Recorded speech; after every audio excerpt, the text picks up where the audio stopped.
प्रिय भक्तों, आप सभी का स्वागत है मेरे YouTube चैनल पर। आइए आज हम शुक्रवार के दिन माता लक्ष्मी की एक कहानी सुनते हैं। अगर आपको मेरी वीडियो अच्छी लगे तो चैनल को सब्सक्राइब कीजिएगा, वीडियो को लाइक कीजिएगा और कमेंट में बताइएगा आपको मेरी वीडियो कैसी लगी। पौराणिक काल की बात है।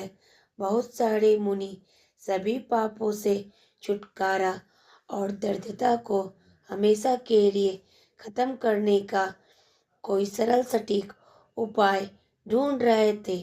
ढूंढते ढूंढते उन्हें कई उपाय मिले, पर इन सभी उपायों में ऐसा कौन सा उपाय है जो आजमाया हुआ हो, सबसे बेहतर और निश्चित प्रभाव देने वाला हो। यह जानने के लिए बहुत सारे ऋषि इकट्ठा होकर सूत जी के पास जा पहुँचे।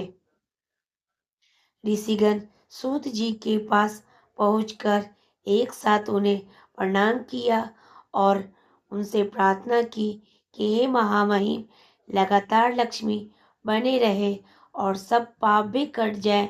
किसी मनुष्य के लिए इससे सबसे सरल सहज उपाय क्या है? कृपया आज हमें यह बताएं।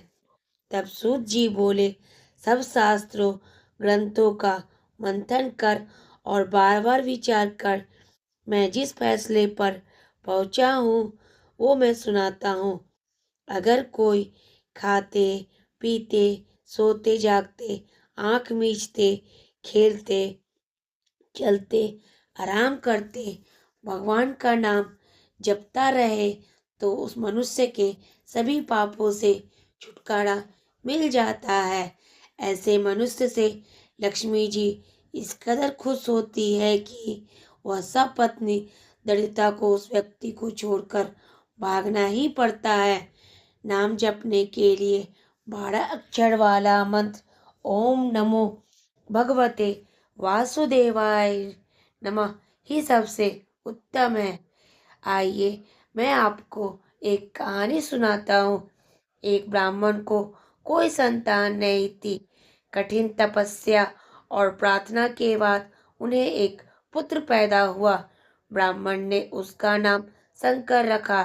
सही समय पर उसके सारे संस्कार पूरे कर उसे विद्या के लिए पढ़ने भेजा।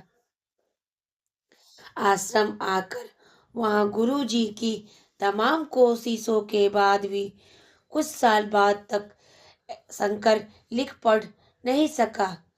इसके बाद पिता उसे पढ़ाने बैठे, किंतु बच्चे की जीभ ही नहीं हिल पाती।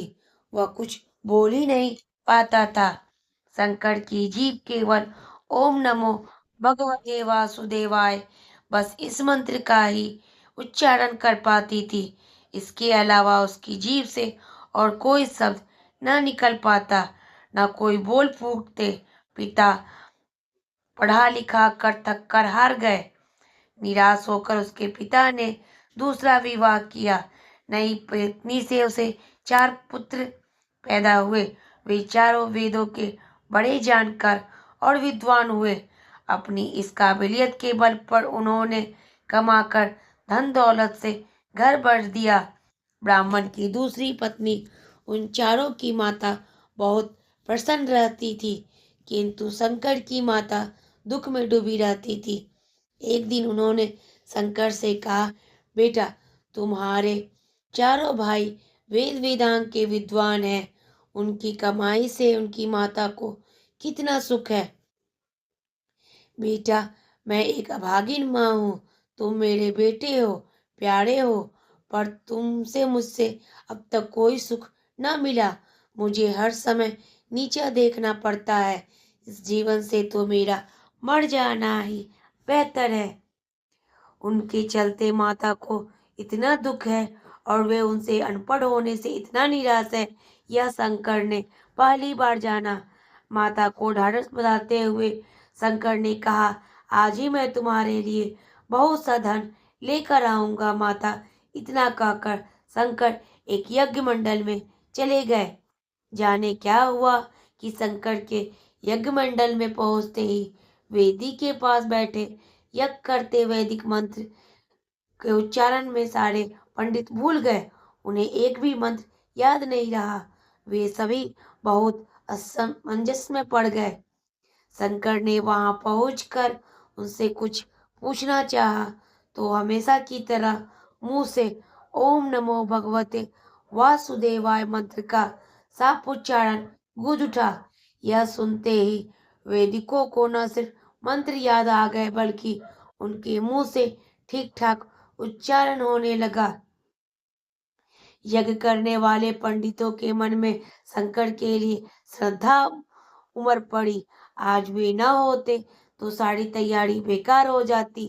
हंसी होती सो अलग में, जरूर वे ईश्वर के भेजे हुए बड़े महात्मा हैं, ऐसा उन लोगों ने सोचा और शंकर को प्रणाम किया और विधि विधान से उनकी पूजा की।